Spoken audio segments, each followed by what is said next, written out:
Hi everyone, എല്ലാവർക്കും YouTube ചാനലിലേക്ക് സ്വാഗതം. നമ്മൾ ഉണ്ടാക്കാൻ പോകുന്നത് കുക്കർ ബിരിയാണിയാണ്. ഇതൊന്നും പ്ലാൻ ചെയ്യാതെയാണ് കേട്ടോ രാവിലെ എണീച്ചത് തന്നെ. എന്താ ഉണ്ടാക്കുക, സ്കൂളൊന്നും ഇല്ലല്ലോ, അതുകൊണ്ട് തന്നെ തലേ ദിവസം ഒന്നും തീരുമാനിച്ചിട്ടൊന്നും ഉണ്ടായിരുന്നില്ല. രാവിലെ എണീച്ചപ്പോൾ പിന്നെ പിള്ളേർക്കാണെങ്കിൽ ബിരിയാണി കഴിക്കേണ്ട ആഗ്രഹം. അപ്പോൾ പിന്നെ ചിക്കൻ ഇരിക്കുന്നുണ്ടായിരുന്നു. ചിക്കൻ നമുക്ക് എളുപ്പപ്പണി അതാണല്ലോ.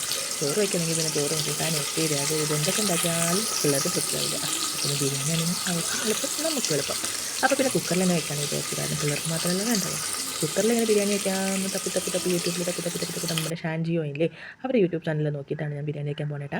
കാരണം ഞാൻ കുക്കറിൽ ഇതുവരെ ബിരിയാണി വെച്ചിട്ടില്ല. നമ്മൾ വെക്കുകയാണെങ്കിലും മറ്റിച്ച് പാത്രത്തിലൊക്കെ വെച്ച് ദമ്മിട്ടിട്ടാണ് വെക്കാറ്. അപ്പോൾ കുക്കറിൽ ഇങ്ങനെ വെക്കാൻ എനിക്ക് അതിൻ്റെ വെള്ളത്തിൻ്റെ അളവൊന്നും അത്ര കോൺഫിഡൻസ് ഇല്ലാത്തതുകൊണ്ട് യൂട്യൂബ് വീഡിയോ നോക്കിയിട്ടാണ് ഞാൻ ബിരിയാണി വെച്ചത്. നമ്മൾ ആദ്യം ബിരിയാണി വെക്കാൻ നമുക്ക് എന്ത് വേണം, ഒരു കുക്കർ വേണം. അതിലേക്ക് പിന്നെ നമ്മൾ ഒഴിക്കാൻ നെയ്യില്ല, അതുകൊണ്ട് തന്നെ എന്തൊഴിച്ചു, നമ്മൾ ഓയിൽ ഒഴിച്ചിട്ടാണ് ബിരിയാണി വെച്ചത്. കുഴപ്പമൊന്നും ഉണ്ടായില്ല കേട്ടോ. നെയ്യ് തന്നെ വേണമെന്നൊന്നും ഇല്ലെന്ന് എനിക്കിപ്പോൾ മനസ്സിലായി. നമ്മൾ ഓയിൽ ഒഴിച്ചിട്ട് പിന്നെ അതിലേക്ക് സവോള, ഇഞ്ചി, പച്ചമുളക്, വെളുത്തുള്ളി പേസ്റ്റ്, തക്കാളി അതൊക്കെ ഇട്ടു.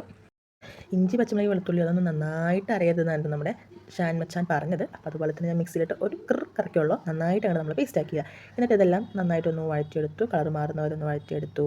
അതിങ്ങനെ ഇളക്കിക്കൊണ്ട് നിൽക്കുമ്പോഴാണ് നമ്മുടെ പരാതികളൊക്കെ എങ്ങനെ വരിക. കാരണം സ്കൂളില്ലാത്തതുകൊണ്ട് തന്നെ നമ്മൾ എന്തെങ്കിലും ഒരു സാധനം ഉണ്ടാക്കാൻ അടുക്കളയിൽ നിന്നാൽ ഒരു 10 പ്രാവശ്യം അങ്ങോട്ടോ ഇങ്ങോട്ടോ പോകേണ്ടി വരും. കാരണം അത്രയ്ക്ക് മുട്ടം വഴക്കാണ് ഇവിടെ. എന്ത് കാര്യത്തിനാണെന്ന് പഠിച്ചോ തന്നെ അറിയുള്ളൂ, ഏത് കാര്യത്തിനും എല്ലാത്തിനും ഓരോന്ന് തല്ലുകൊണ്ടിരിക്കും.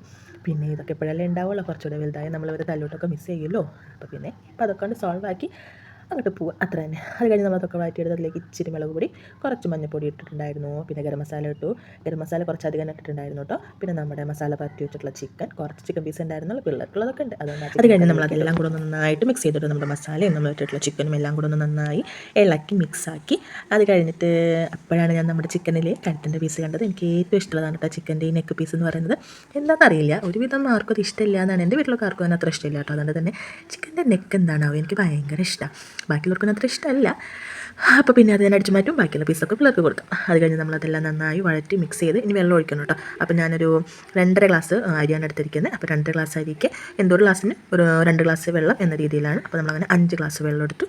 5 ഗ്ലാസ് വെള്ളം എടുത്തിട്ട് അതിലേക്ക് ഒഴിക്കണം. അതിൽ മുന്നേ ഞാൻ എന്തൊഴിച്ചു, തൈര് ഒഴിക്കണം എന്ന് പറഞ്ഞിട്ടുണ്ടായിരുന്നു, എനിക്ക് ഇപ്പോൾ ഓർമ്മ വന്നേ. അപ്പോൾ ഒരു സ്പൂൺ തൈര് ഒഴിച്ചു. പിന്നെ നമ്മുടെ മെയിൻ സംഭവം ഇതുവരെ ഇട്ടിട്ടുണ്ടായിരുന്നില്ല, ഉപ്പ് ഇട്ടിട്ടുണ്ടായിരുന്നില്ല. അപ്പോൾ ഞാൻ 1 ടേബിൾ സ്പൂൺ ഉപ്പ് ഇട്ടു, നന്നായി മിക്സ് ചെയ്തു. പിന്നെ അതിലേക്ക് വെള്ളം വെച്ചിട്ടുണ്ടായിരുന്നു, ആ വെള്ളം ഒഴിച്ചു.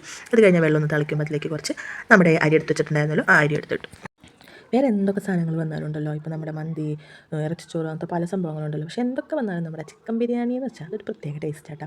അതിനൊരു പ്രത്യേക ഇഷ്ടമാണ്. വേറെ എന്ത് സാധനങ്ങളൊക്കെ എത്രയൊക്കെ കഴിച്ചാലും, ഇപ്പോൾ മന്തിയൊക്കെ നമ്മൾ പുറത്ത് പോയി കഴിച്ച് അതൊക്കെ മതിയായ പോലെ, പിള്ളേർക്കായാലും ഞങ്ങൾക്കായാലും ഒക്കെ മന്തിയൊക്കെ ഒരു മതിയായി. പക്ഷേ നമ്മൾ ചിക്കൻ ബിരിയാണി, ബീഫ് ബിരിയാണി ഒക്കെ ഉണ്ടല്ലോ, അതൊക്കെ നമ്മൾ എത്ര കഴിച്ചാലും നമുക്കൊരു മടുപ്പുണ്ടാവില്ല കേട്ടോ. നിങ്ങൾക്ക് അങ്ങനെ തോന്നിയിട്ടില്ലേ?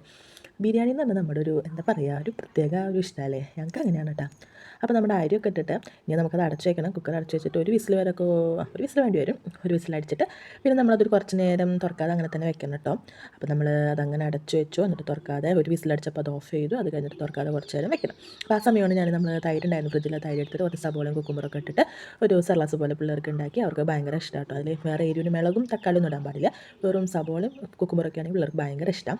അപ്പോൾ അവർക്ക് അതിൻ്റെ കൂടെ അത് കഴിച്ചോളൂ. അങ്ങനെ ഒരു 10-20 മിനിറ്റ് അങ്ങനെ വെച്ചു. അത് കഴിഞ്ഞ് നമ്മൾ തുറന്ന് നോക്കിയപ്പോൾ നല്ല സെറ്റായിട്ടുണ്ടായിരുന്നു കേട്ടോ. വെള്ളമൊക്കെ പാകത്തിനായിരുന്നു. ഞാൻ എപ്പോൾ ബിരിയാണി വെച്ചാലും മറ്റേച്ച് നമ്മൾ ദമ്മിട്ട് വെച്ചാലും വെള്ളമൊക്കെ കൂടുതൽ പോലെ തോന്നാറുണ്ട്. എത്ര ഊറ്റിക്കളഞ്ഞാലും ദമ്മിട്ട് കഴിഞ്ഞ് നമ്മൾ ദമ്മ് തുറന്ന് നോക്കുമ്പോൾ അതൊരു വെള്ളം കൂടുതൽ പോലെ തോന്നാറുണ്ട്. പക്ഷേ ഇങ്ങനെ കുക്കറിൽ വെച്ചപ്പോൾ എനിക്ക് കറക്റ്റ് അളവിൽ വെള്ളം എടുത്ത കാരണം തോന്നുന്നുണ്ട് എല്ലാം നല്ല കറക്റ്റായിട്ടാണ് വന്ന്. ചോറിൻ്റെ വേവും അടിപൊളിയായിരുന്നു, സൂപ്പർ പാകത്തിനായിരുന്നു.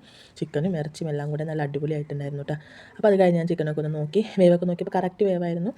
അപ്പോൾ നമ്മുടെ കുക്കർ തുറന്ന് മണം കിട്ടിയ പിള്ളേർ ഇങ്ങനെ ചോദിക്കുന്നുണ്ട്, അമ്മച്ചി ചോറായോ ബിരിയാണി ആയോ എന്ന് ഇങ്ങനെ വിളിച്ച് ചോദിക്കുന്നുണ്ട്.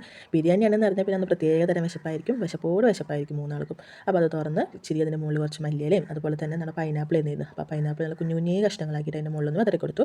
പിള്ളേർക്ക് നല്ല ഇഷ്ടം, ഇങ്ങനെ ചോറിൻ്റെ കൂടെ ഇടയിൽ നിന്ന് ഇങ്ങനെ പൈനാപ്പിൾ കിട്ടുമ്പോൾ അതിനെ കടിച്ച് തിന്നവർക്ക് ഭയങ്കര ഇഷ്ടമാണ്. അപ്പോൾ അതൊന്ന് ചെറുതാക്കി അറിഞ്ഞു. നല്ല മധുരമുള്ള പൈനാപ്പിൾ ആയതുകൊണ്ടാണ് ഞാൻ ഇട്ടത്. ചില പുളിയൊക്കെ ഉള്ള പൈനാപ്പിളാണെങ്കിൽ ഒരു ടേസ്റ്റ് ഉണ്ടാവില്ല. ഇത് നല്ല മധുരമുള്ള നല്ല പഴുത്ത പൈനാപ്പിളായിരുന്നു.